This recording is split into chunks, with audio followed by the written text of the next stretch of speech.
In the trailer released for the new Captain America movie, Captain America Brave New World, a crowd member attacks Harrison Ford's newly elected President Ross, who also happens to be a white male presidential figure with white hair. Now, why would we be getting a sense of deja vu? Could it be that this happened in the real world last week as well? Let the record show, this trailer dropped a single day before the real-life parallel. It's no surprise this has caught the attention of Marvel fans, with one writing on Twitter, "In the trailer that released yesterday, the president played by Harrison Ford is fired at by a hired killer that is being mind-controlled." Now, I don't think the real-life scenario was identical, mind you, but an argument could be made. It's left some folks arguing that this could be predictive programming, a conspiracy theory claiming that the government, the Illuminati, or the elites are using mass media as a method of mind control. This is done by sending out hidden messages to brainwash viewers and make us more accepting of planned events in the future. Let the record show, this movie doesn't hit theaters until February 14th of next year, but it's still pretty wild. During the 2016 election, a lot of folks noticed parallels between reality and Captain America Civil War, and Jimmy Kimmel had plenty to say about it. I swear we will indeed talk about other Marvel properties today. Just wait. In Kimmel's words, both of them feature friends who are now enemies. They both feature powerful men and women who are also cartoon characters, and there's a lot of interest in both. In his version, the freedom-loving Captain America is Bernie Sanders, railing against billionaires and big money. Billionaire industrialist Iron Man is billionaire capitalist Orange Cheeto, talking about how rich he is and how they both favor intense regulations for specific populations. Hillary Clinton is Scarlet Witch, and Ben Carson is Spider-Man. Just trying to be involved, eager beaver. 2016 actually had at least 3 films come out that beautifully conveyed exactly what was going down, politically speaking. 4 if you count Hell or High Water, said to dramatically depict the plight of working Americans who, feeling ignored by Obama, would soon vote for the big billionaire. 13 Hours kicked off the year with a searing indictment of whoever it was in our government that prevented our military apparatus from providing the support that other folks needed. When the other 2 movies, both superhero films, came out, well, they perfectly paralleled a certain feud raging in the political sphere. Of course, they came out during the heat of primary season, and frankly, the Democrat side was pretty placid and quiet. At least compared to the stuff going down on the other end. Now, these 2 films were of course Batman vs Superman, Dawn of Justice, and Captain America, Civil War. Just to be clear, the clash that reverberated throughout the conservative movement wasn't a point-for-point parallel to those cinematic clashes per se, but the issues raised in those films, more blatantly in Civil War, point to a rift long simmering in conservatism, beginning roughly in the Bush era. Tension simmered, then more or less settling down in the Obama years. The Tea Party serving to reconcile things, more or less. It took the clashes of 2016 for the tensions to erupt once again, albeit for somewhat different reasons, though they arguably do connect. And remember, in The Winter Soldier, we already saw how Hydra took S.H.I.E.L.'s noble agenda of security and corrupted it into tyranny, just as Obama took the Bush, Cheney, Rumsfeld security apparatus and corrupted it into, well, what we know today, forcing us to make strange bedfellows with, you know, some folks kind of like Edward Snowden. After Bucky was first captured, Cap even notes he's willing to relent, providing the Accords get amended. But then he quickly changes his mind once he hears that Tony is keeping Wanda under house arrest. Such is the libertarian perspective, that they give up essential liberty for temporary security. Which, yikes! The question, of course, is what is essential? In a way, it's a tension that existed since the founding of the United States. The Team Iron Man of the day was the Federalists, John Adams, Alexander Hamilton. The Team Cap was the Democratic Republicans, Thomas Jefferson and James Madison, both teams instrumental in the formation of the founding principles. Both sides heroic, noble, and American. One side just emphasized security and stability a bit more. The other one was more centered on liberty and autonomy. The left, as we know it today, only really showed up near the end of the 19th century, with the progressives. Here's a doozy that's actually been confirmed. Marvel said they removed a plotline from The Falcon and the Winter Soldier focused on the heroes rushing to stop a fast-spreading disease due to its similarities with real-world events. So one major criticism of this show was just like how poorly they handled the show's villains and the anti-heroes. John Walker is depicted in an overly antagonistic light, yet the material itself is actually far too sympathetic for this to work. Likewise, the Flag Smashers were seen as ill-defined mind, namely in their goals and what they wish to accomplish. On top of that, they were rarely the threat they were made out to be. So with the Flag Smasher's deadliest act, an intentional viral mega crisis, removed from the series midway through, it kind of explains why certain elements of the plot seemed to not make sense. Since the series wanted audiences to sympathize with the Flag Smashers, unleashing a virus might have been a step too far. Current events or not. The show had a number of setbacks due to real-life problems. The political thriller starring Anthony Mackie and Sebastian Stan was a globe-spanning adventure involving a number of complex locations. And in a world that was restricted from travel, you can understand why that would be a yikes. Since some of the series was already filmed before the big global event, eagle-eyed fans can find elements of the storyline in the series that aired. When Sam and Bucky face the Flag Smashers in a thrilling sequence on a convoy of trucks, Bucky is clearly seen walking past containers emblazoned with signs that point to that missing storyline. The show keeps what these medicines were for kind of vague, and it worked as part of the new motivation of the so-called extremist group to bring supplies to people who were displaced after the blip returned those Thanos snapped away. Another possible remaining element of the pathogen plot comes from the character of Mama Donya, played by an incredible actor who appeared in just a few scenes, but it was a person who was very important to the series. She dies from an unnamed illness, and fans believe this was an element of that pathogen storyline. Either she was an unintended victim, or more likely, her death is what inspired the Flag Smashers to use biological warfare. Whether the storyline was removed for creative reasons or because it was in poor taste, it is just one of the ways that the real-life parallels affected Marvel Studios' plans after Endgame. After introducing Gravik as a villain with a purpose in the premiere, Secret Invasion failed to justify why the shapeshifter Skrull poses such a threat to humanity. Episode after episode, this guy lets his emotions get the best of him, while making rushed decisions that don't help his world domination plan. Like most of the series Skrulls, from time to time, Gravik even forgets he can shapeshift. Apparently the show was heavily refilmed and edited to avoid seeming like too explicit a parallel to the real-life Eastern European invasion. I have no idea what it originally looked like, and that might have been a wise call at the time, but the show bears all the signs of something really quickly re-edited. Multiple plotlines that go nowhere, a bizarrely inconsistent emotional core. We've got Fury and Talos' friendship, then we get Talos and his daughter, and then you get this big emotional scene as Fury and his wife, who we never met until 3 episodes prior, and a bafflingly rushed ending that is in extreme tonal conflict with everything else. But something else that survived the redos and the edits,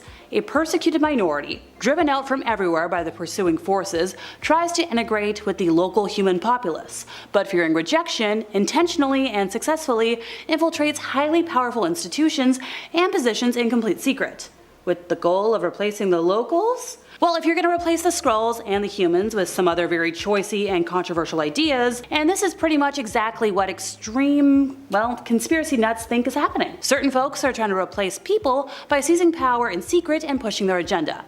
And nobody at Marvel caught this?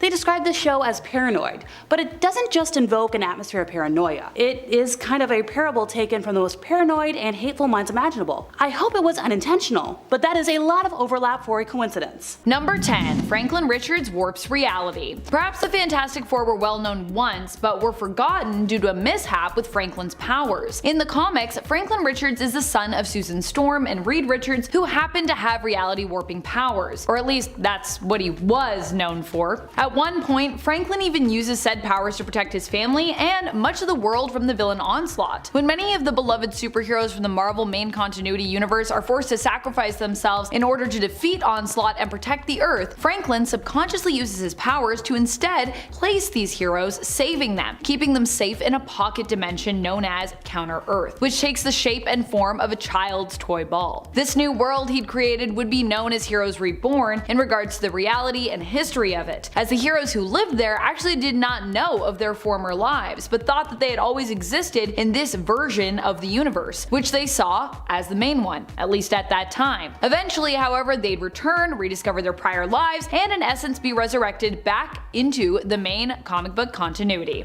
Number 9. Multiversal Shenanigans, bring them in. It's also possible when it comes to how the Fantastic Four will enter the MCU that it won't be Franklin warping reality to bring them back or possibly explain their temporary absence so far, but that the actual Marvel Cinematic Multiverse will play a key role. We were first introduced to a version of Mr. Fantastic in Doctor Strange in the Multiverse of Madness. There, at one point, Strange and America Chavez, who has the power to travel to alternate universes via star portals that she punches into existence, traveled to to the alternate reality of Earth 838. In this reality, the Illuminati are the main superhero team and have created a peaceful and idyllic Earth through their combined genius and power. One of the members of the team is their reality's Reed Richards, Mr. Fantastic. So it is possible that instead of Reed coming from the MCU main reality designated Earth 616, that he will come to 616 from Earth 838. He'll have to come back to life first though, since Wanda kinda turned him into noodles in MOM. And friends, before we move on to this next spot, if you are loving what we do here at Top 10 Nerd, why not go check out our newest channel, Most Amazing Top 10 Anime, and give them a follow, give them a subscribe, show them some support. Number 8. John Krasinski reprises the Mr. Fantastic role. This one is a bit of a hot take, depending on your opinion of this fan cast made real in Doctor Strange in the Multiverse of Madness, or at least made kind of real. Krasinski was a fan favorite when it came to fan-made dream cast for the Fantastic Four, and the role of the team's leader, Reed Richards, aka Mr. Fantastic. However, then the dream became a reality in the nightmare-fueled Multiverse of Madness. And for fans, while some remained hyped, others were surprisingly less impressed with the performance. However, that hasn't stopped people from speculating that Krasinski, as the alternate Reed of Earth 838 in the MCU, couldn't also stay on to take up the role in the main continuity as well. Number 7. Off-world. Where have the Fantastic Four been all this time? Have they existed in this world or not? And if they have existed there, possibly in plain sight, how did we only now notice them in terms of this story? Well, knowing the Fantastic Four, they go to all sorts of places. In fact, they have had many different space adventures, so it's very possible that this whole time they were actually just in outer space. Perhaps they were called there years ago by the Silver Surfer just as they first got their powers, and so instead of becoming iconic Earth-based heroes in this universe, they only return to Earth later after becoming a known superhero team in the cosmos. Kind of like the explanation we got for Captain Marvel in her origin film, being so powerful and iconic, but still pretty unknown when it comes to Earth. Number 6. Another dimension? Not only are the Fantastic Four known for being cosmic travelers, but they're also known for going to entirely different dimensions in the comics. In fact, their series was one of the first series to introduce the concept of the multiverse, with adventures that involved them traveling to alternate dimensions, such as the Negative Zone and the Microverse. In fact, I believe the Negative Zone first appeared in Fantastic Four like back in the 60s. I think it was in issue 51 of that original series, so it could be possible they got their powers and were trapped for years in another dimension, shortly after getting them, which is why no one on Earth knows who they are, despite them possibly being around for some time in the MCU. Kind of like how Hope's mother, Janet Van Dyne, the original Wasp, was believed dead, but in actuality was trapped in the quantum realm for years in the MCU. Number 5. Hiding in secret. Another theory: what if, instead of adventuring off-world or being trapped in another dimension, the Fantastic Four were around, but we just didn't know about it? Let's not forget that the superhero team and Richards' family themselves are not only powerful, but also known for having some of the smartest team and family members around. Reed Richards, Sue Storm, and their daughter Valeria Richards are all known for their brilliance in the comics, so it's possible that they simply didn't want to be known. Like how the Eternals were once known heroes on Earth, but preferred to live in secret later on, allowing themselves to be forgotten for years, due to them believing that they had actually accomplished their mission eons ago. Perhaps the Fantastic Four thought it best if no one knew about them, and they have simply been working in secret to protect humanity. Or perhaps they simply didn't feel compelled to use their powers to act as front-facing superheroes, simply preferring to work more behind the scenes and help humanity in more subtle and perhaps nuanced ways. Number 4. The Baxter Building origins. The Baxter Building might also be headed our way, and while the Fantastic Four have yet to appear in the MCU, what if we have already seen their future home? Tony Stark, aka Iron Man in the MCU, initially had his own mega tower known as Stark Tower, part of his company and his own personal headquarters. When he became a mainstay in the Avengers team, he decided to turn Stark Tower into the Avengers Tower, making it the team's headquarters. However, in Spider-Man Homecoming, it was shown that the Avengers were actually moving to a new headquarters, with Tony's right-hand man, Happy Hogan, confirming that Stark had, yes, sold the tower. But just who bought it? Well, one of the theories is that it was purchased by the Fantastic Four and will actually reappear once more reinvented, but this time as one of their famous headquarters from the comics. the Baxter Building. Number 3. Henry Cavill as Dr. Doom. Amid the rumors of casting, we recently got a fake out for the entire FF main cast from D23. Well, the fake out wasn't actually from D23, but rather was someone trolling on the internet that the main cast had been announced there. Among those shown to be cast in this falsified picture was Henry Cavill as Dr. Doom. Okay, so it hasn't been confirmed yet, as we got actually zero casting intel at D23 this year for Fantastic Four, but how cool would that casting be, right? Do we not all want that to happen? That'd be super cool. Number 2. Agatha Harkness? Another noted and important thing in regards to the Fantastic Four is that Agatha Harkness could somehow provide a lead into the family's appearance in the MCU. In the comics, Agatha Harkness is actually at one point the nanny for a young Franklin Richards. Yeah, that happened. While we know Agatha as a villain currently in the MCU, manipulating and battling against Scarlet Witch in WandaVision, in reality she is a much more neutral figure in the comics. And considering she's getting her own show, recently retitled to Agatha Coven of Chaos, it's possible that there could be hints and Easter eggs for the FF MCU narrative there. Perhaps even an introduction to the family prior to their own film. Number 1. Secret Wars tie-in? How could it be possible if we get Earth 838 Reed that he'd even be alive? As I said before, he was basically turned into pasta when Wanda stretched him so thin he seemingly died. At least that's what we think happened. Either he somehow survived this horrifying scene, or some other event will be needed to restore and resurrect him. We know we are getting some version of Secret Wars in the MCU, and this could be the answer. In the 2015 Secret Wars event in the comics, various realities were altered and mashed together as the multiverse was attempted to be salvaged following devastating incursions, which basically destroyed it. And following that mishmash reality, everything ended up restored, with some characters who had died previously even being returned to life. I cannot wait for everything to become a patchwork battle world potentially in the MCU, and I also hope, like in Secret Wars, Miles Morales also gets moved to our MCU version of the main continuity. Fingers crossed, that would be so cool. And at number 10, Black Widow's solo film. There's been a lot of talk lately about Black Widow's solo film. Since the character died in Avengers Endgame, fans have been speculating as to when her solo movie will take place, assuming that the character isn't somehow going to be resurrected, although that is a theory that some believe, despite many others thinking that her sacrifice for the Soul Stone is one of a kind, and it's a death that can't be undone by Infinity Stones. Anywho, there's a few theories pertaining to this. One is that the solo film will take place during the 5-year gap that occurs in Avengers Endgame. Another theory, which is quite popular, thanks to a user on Twitter named DistilleOnFire, there's speculation that Sebastian Stan, who plays Winter Soldier Bucky Barnes, had stated that the Black Widow solo film will take place during Captain America's Civil War. This has led to speculation that Chris Evans will be reprising his role as Steve Rogers after all, appearing in the film alongside her, as the two of them are on the run as war criminals. And at number 9, Monica Rambeau. The Captain Marvel feature film gave us a glimpse at a young Monica Rambeau, the daughter of Carol's best friend and peer Maria Rambeau, whose call sign was Photon, the name of a superhero who Monica eventually becomes in the comics. While Captain Marvel took place in the 90s, in the current timeline when Avengers Endgame concluded, Monica would arguably be a young adult, even if she was snapped. Many are speculating that in Captain Marvel's follow-up feature, we'll see Monica become Photon, and she may end up working with Carol, or against her, resentful that Carol left her and her mother so many years ago. Moving on to number 8, The Black Knight. While Monica seems to be a given, another potential hero that's still kind of up in the air but has still caused quite a stir amongst fans is the Black Knight. According to rumors, the character has been discussed a lot by Marvel Studios as a character meant to join the MCU in the next upcoming phases. The Black Knight, aka Dane Whitman, is a character who first appeared in the Avengers issue 47 back in 1967. He is a descendant of the original Black Knight, and a supervillain who is also called the Black Knight.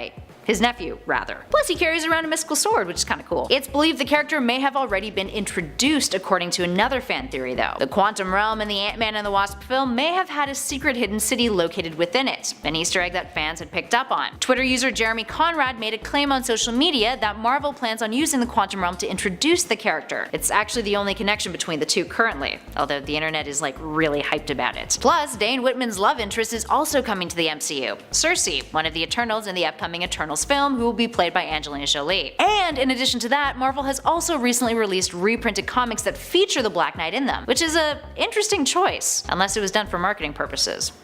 What do you guys think? Let us know in those comments below. Moving on to number 7, no more Avengers. We mentioned on our part 1 of this list that there's been a lot of speculation concerning what characters will make up the new Avengers team moving forward. But one theory suggests that instead of planning a major story event like the first 4 Avengers films, the MCU won't do something big until after the next 2 phases, focusing on more solo adventures and scaling things down. This means there will be no Avengers team. While this seems to go against how the MCU has progressed in the past, and also doesn't seem like it would be financially viable, there could be another event in the works that doesn't lean on the Avengers, and instead leads to our favorite remaining superheroes teaming up only to realize that, hey, maybe they should restart the Avengers after all. In at number 6, MJ is Nick Fury's daughter. In Spider-Man Homecoming, we learned that Zendaya's Michelle is actually MJ, Michelle Jones. Many assume that her character will be filling in for the role of Mary Jane Watson, but one redditor by the name of Find My Wallet has a theory that she's more than she appears. They suggest that perhaps MJ is the daughter of Nick Fury, secretly keeping tabs on Peter Parker, mainly because Parker has a history of having complex relationships with his friend's parents. We know that Liz's father turned out to be the Vulture, played by Michael Keaton. In the comics, his pal Harry Osborn is the son of Green Goblin's Norman Osborn. Now from the trailer for Spider-Man Far From Home, we learn that MJ knows that Parker is Spider-Man. What else could possibly connect her to Fury? Well, Fury has made an offhanded comment about his wife having kicked him out. MJ is anti-government, which could be a nice trait that could be derived from Fury being her dad. Some of her outfits resemble Fury's style. It could explain why Ben Mendelsohn, the Skrull Talos, appeared in human form at the end of Endgame in the background of the shot in which Peter returns to school for the first time with his classmates. They also theorize that MJ's mother could be Maria Rambeau, with Maria and Fury having hooked up after Captain Marvel took off into space at the end of her solo feature. So many possibilities, but will it actually pan out to be true? Moving on to 5, the A-Force. Jumping back a little bit to the no more Avengers theory we mentioned earlier. This theory could be one of the stand-ins if the Avengers disappear from the MCU in the next few phases. One of the biggest fan service moments in Avengers Endgame that took place during the final epic battle with Thanos,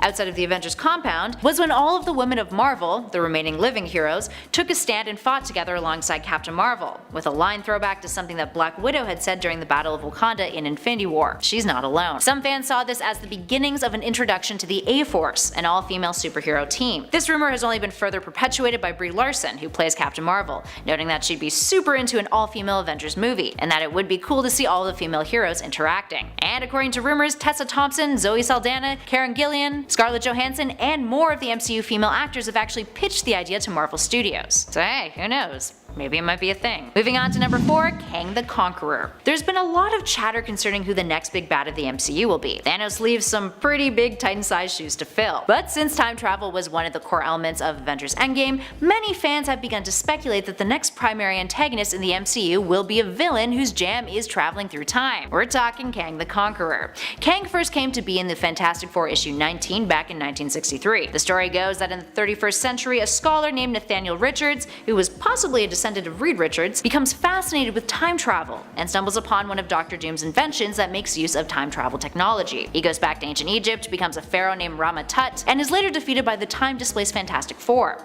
He eventually reinvents himself as Kang the Conqueror after returning to the 31st century and conquering a war-torn Earth. But because that Earth is dying, he decides to go conquer an earlier version of Earth, traveling through time again and becoming an enemy of the Avengers. So obviously, there would need to be a lot put in place in order to set up Kang that hasn't been established already. In other words, the Fantastic Four and Dr. Doom. But that being said, it's quite possible that if the MCU were to introduce Kang, they could easily work around these missing characters, similar to how Adam Warlock was left out of the Infinity Saga despite playing a major role in the comics. Up next, number 3, Namor is Black Panther's next villain. In our previous part 1 of this list, we mentioned the line in Avengers Endgame that some believed was a hint to Namor existing in the MCU. When Natasha is getting a status update from various heroes scattered throughout the universe, Okoye, the head of Black Panther's Dora Milaje, mentions that there was an underwater earthquake. While many just took this as a throwaway line, some believe that it was a subtle reference to the King of Atlantis, who, historically in the comics, has beef with T'Challa and Wakanda. There's also a moment in Iron Man 2 where Fury meets with Tony Stark to talk about the Avengers Initiative. The two are surrounded by holographic screens, one of which points out the ocean off the coast of Brazil, meaning that perhaps Atlantis is situated in the Atlantic Ocean between Brazil and Africa, where the tectonic plates were noted to have been shifting in that comet that occurs in Endgame. The thing is, despite Marvel Studios having noted that they would would love to bring Namor to the MCU, Namor's rights are still a bit of a legal mess, meaning it's really up in the air whether the character will be entering the cinematic universe anytime soon,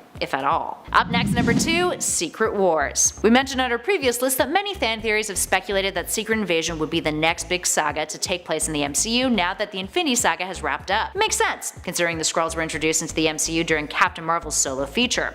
But the other popular theory about the direction of the MCU that has been getting much more traction since Endgame is that Secret Wars will be the next big story event that all of the phases will lead up to. There has been 2 Secret Wars in the comics, the first and arguably better arc taking place between 1984 and 1985. In it, the cosmic entity the Beyonder observes the 616 universe and decides to teleport heroes and villains against their will to take part in a competition in Battleworld, a planet that he created. The Beyonder is basically an omnipotent force and would be a deadly villain to face off against, bringing together the MCU characters. It would also act as a way to easily introduce other new characters to one another, specifically the X-Men, the Fantastic Four, Doctor Doom plays a big role in that story, and maybe Deadpool. The Beyonder could pull from various universes rather than just the 616 MCU one. Another theory is that rather than the Beyonder, we may see Secret Wars play out in a similar fashion as Civil War did, except orchestrated by the Grandmaster, who's still kicking around, assuming that the people of Sakaar haven't murdered him off screen. Here's hoping. I mean, it's Jeff Goldblum. He can't be dead. And finally, in at number 1, Adam Warlock and the Infinity Stones. At the end of Guardians of the Galaxy Volume 2, we learned in the post-credit scenes that Aisha, the Golden High Priestess of the Sovereign, who has a grudge against the Guardians and tried to kill them on Ego,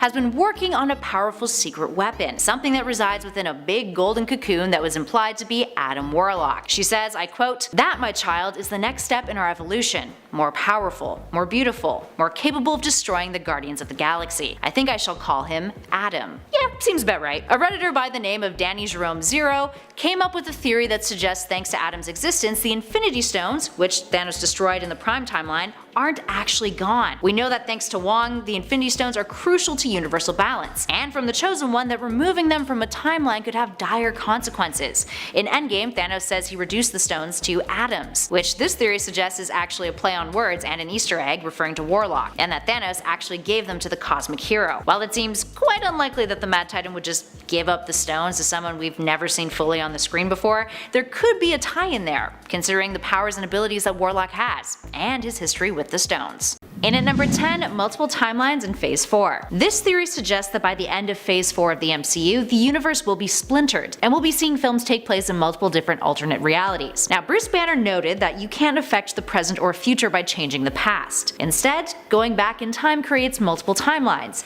Each time you go back, a new one is created. We also saw in the film when the Chosen One explained this to Bruce, and how restoring things to the way that they were in the timeline is essential. This would mean that the Avengers in 2023 are in the Prime timeline. When they go back to 2012, for example, that creates a new timeline, which for the purpose of this video let's just call Alternate X. While returning the Time and Mind Stone to the 2012 Alternate X timeline will prevent more consequences that alters the progression of what happens there, other events that happen in that timeline, like Loki escaping with the Tesseract and Cap fighting himself, will surely have consequences on what that timeline turns out to be like. So in other words, going back in time, they did splinter off into different timelines, even with the stones returned. So that means we know there are currently multiple realities established in the MCU. And in addition to all of this, in the Prime timeline, the stones have been destroyed by Thanos. As Wong noted, the stones control an essential aspect of existence. This means that there will surely be some sort of fallout or consequences that come into play because the stones were destroyed. The theory suggests that Phase 4 will see some sort of cosmic event that all of these discrepancies caused, and that it may lead into Phase 5 taking place across multiple realities rather than just the Prime one that we've been with for the last 11 years. A lot of time talk. Long story short,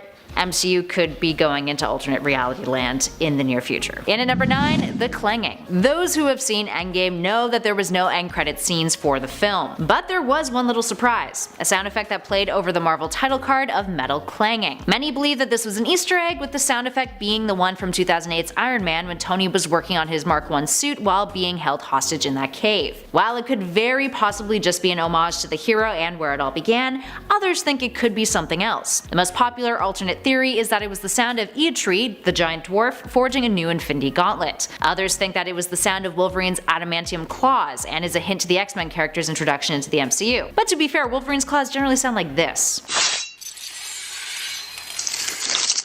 It's more of a skint, you know? Whereas the sound at the end of the credits sounded more like metal being worked on. Moving on to number 8, Black Widow's death. Towards the end of the film, when Bruce is setting up the time machine for Steve to go back and return the Infinity Stones, he makes a curious remark to Cap, that when he had the gauntlet on, he wished so hard for Natasha to be brought back. While we can assume that the whole soul for soul exchange on Vormir is one of the odd exceptions to the stone's powers, at the same time, those stones collectively allow the user to be omnipotent and all-powerful, and can change pretty much any of the laws of nature.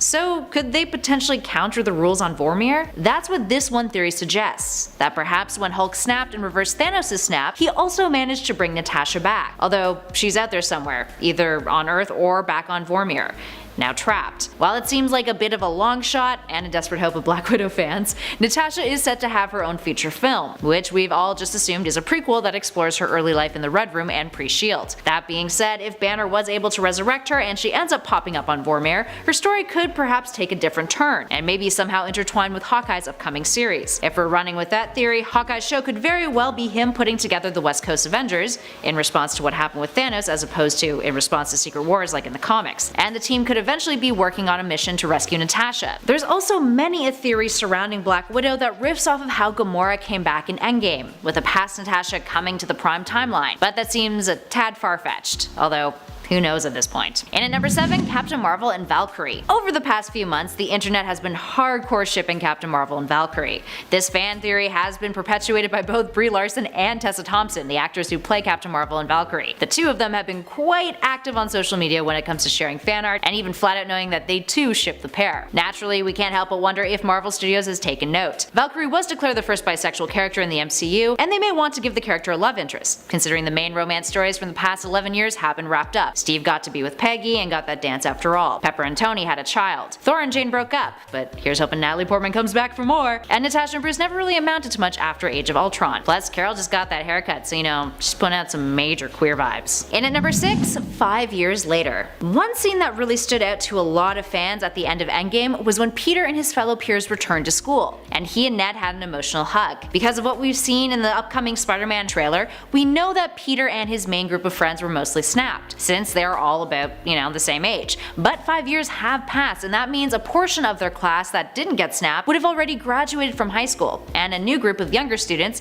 ones who did not get snapped, would have grown up and would be in the same grade as Peter. It's a strange dynamic but incredibly interesting, and has spawned a lot of theories concerning whether this means we'll get to see some iconic characters from the comics joining Peter's class. Specifically, the likes of Gwen Stacy, Harry Osborn, and maybe even Johnny Storm from the Fantastic Four. It's also interesting because these younger students will have lived out their lives within a devastated world, dealing with all of the trauma that came with the snap, whereas 50% of the population will be significantly less affected by the fallout from the snap, having been the ones snapped, assuming they weren't in some sort of existential cosmic torture while they were snapped. Doesn't seem like it though. Up next, number 5, Steve Rogers goofed up the timeline. One curious observation about the film was how Steve Rogers, who went back in time to return the Infinity Stones, may have just goofed up time even more. So remember how the Chosen One said that if a stone was returned to that timeline, the timeline would be restored? So here's where it gets curious. Every time someone travels back and changes the events of something in a significant way, kinda like Loki using the Tesseract to teleport away, which would have an impact, versus Hawkeye bringing back his son's baseball glove, which would have no impact,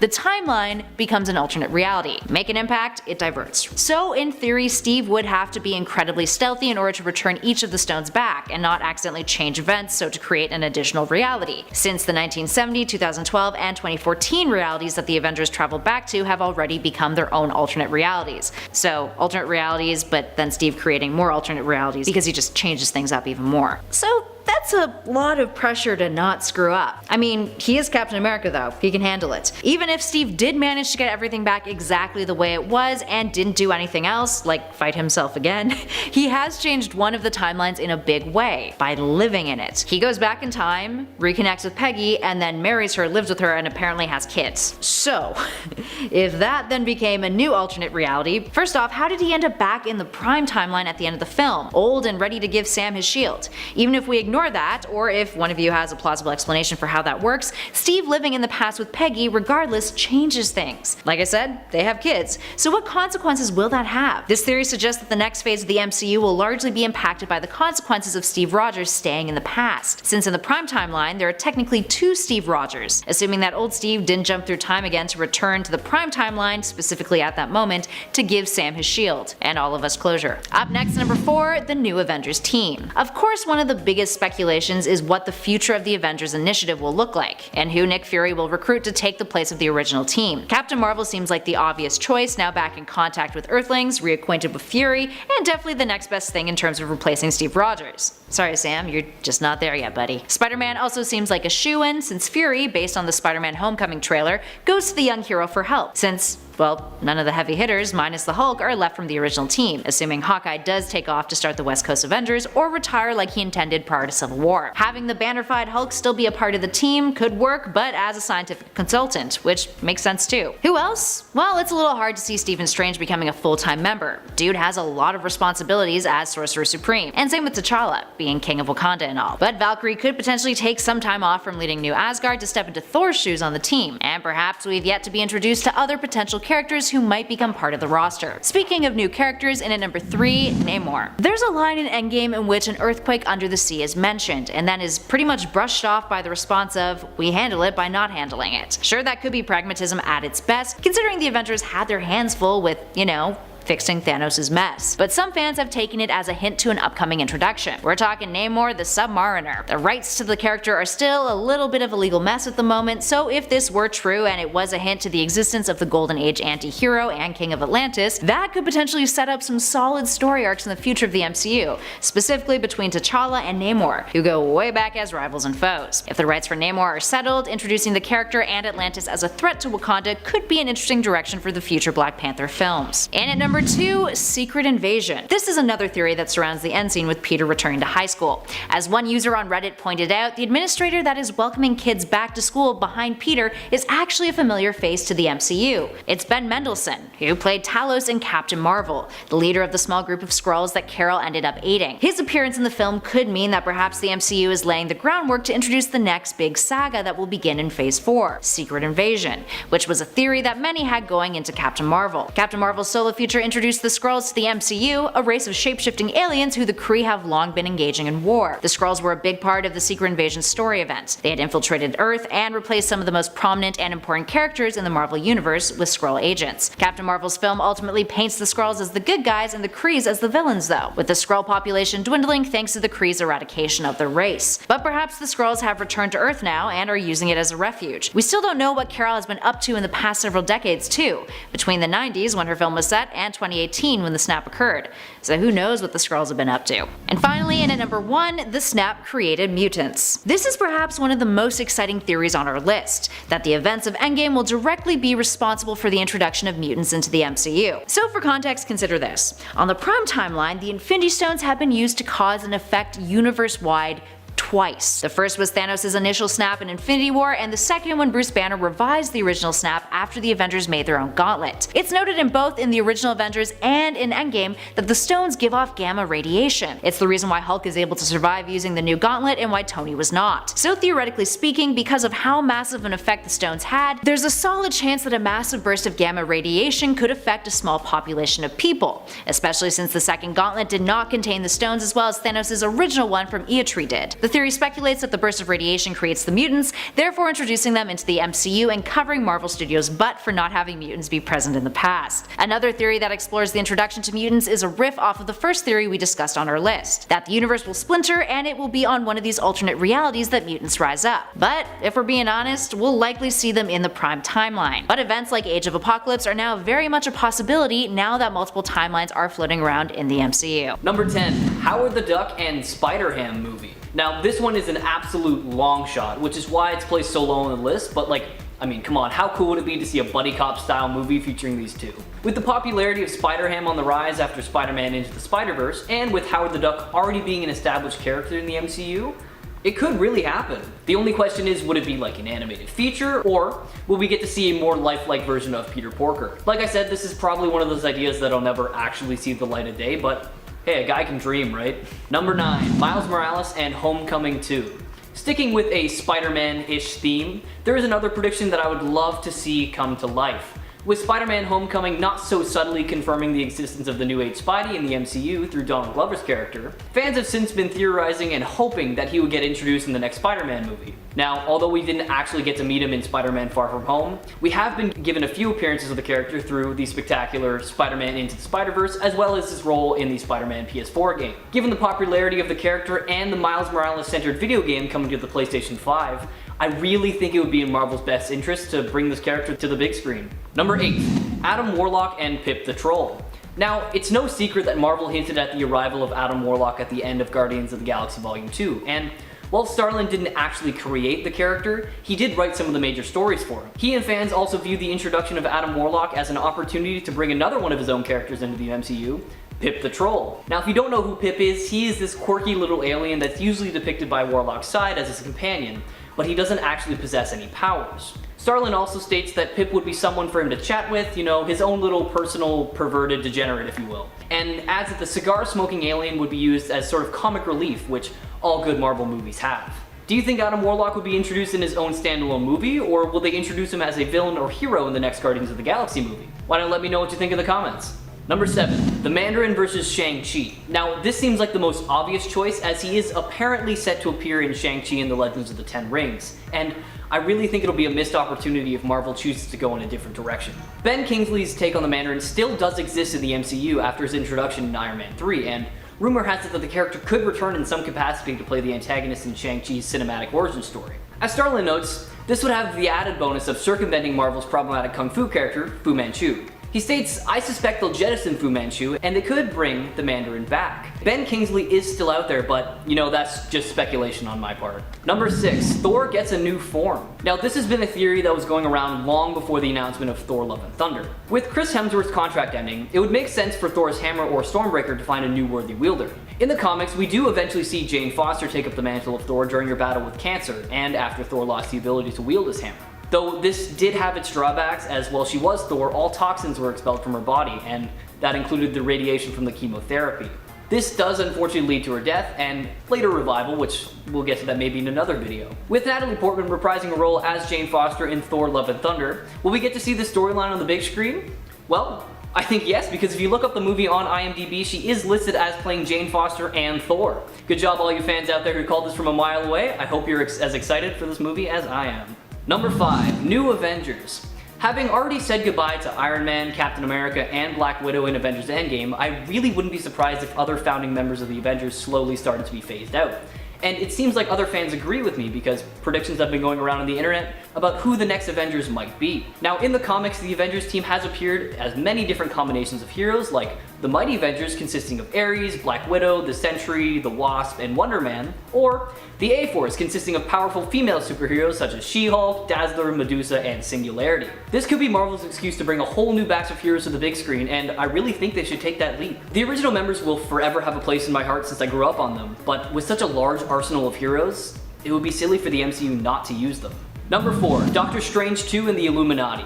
Now, if you're familiar with the comics, you probably know that the Illuminati was a secret society of heroes who worked covertly to battle the universe's most dangerous threats, counting the likes of Iron Man, Captain America, Black Panther, and Doctor Strange among his roster. Considering the organization was formed in the comics following the Kree-Skrull War, an event that fans were hoping to see depicted in the Captain Marvel movie, we're left wondering how the MCU might introduce this whole idea. While this is a significant enough event to probably merit its own movie, there have been very pervasive hints from both Benedict Cumberbatch and Scott Derrickson for a long while that this may factor into the plot of Doctor Strange number 2.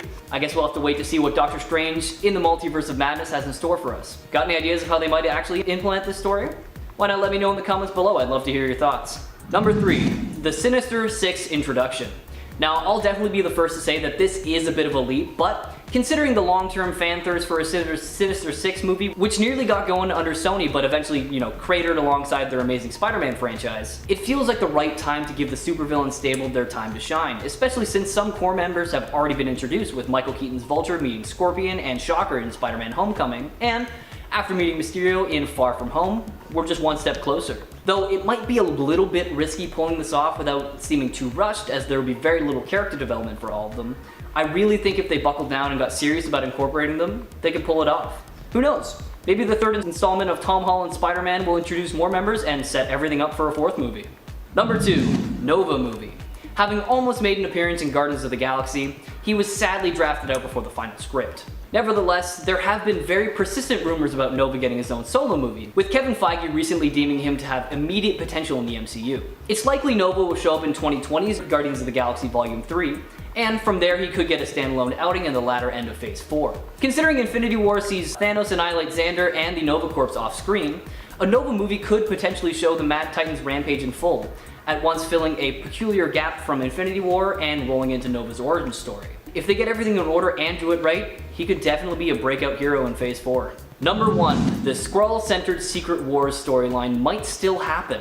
Fans were initially disappointed by the surprise plot twist that happens about halfway through Captain Marvel because it seemed to dash any hopes of a movie based on the popular Secret Wars stories from the comics. However, Kevin Feige has gone on the record saying not all Skrulls are good, just as not all humans are necessarily good either. Could that mean some characters in the MCU may turn out to be Skrulls in disguise?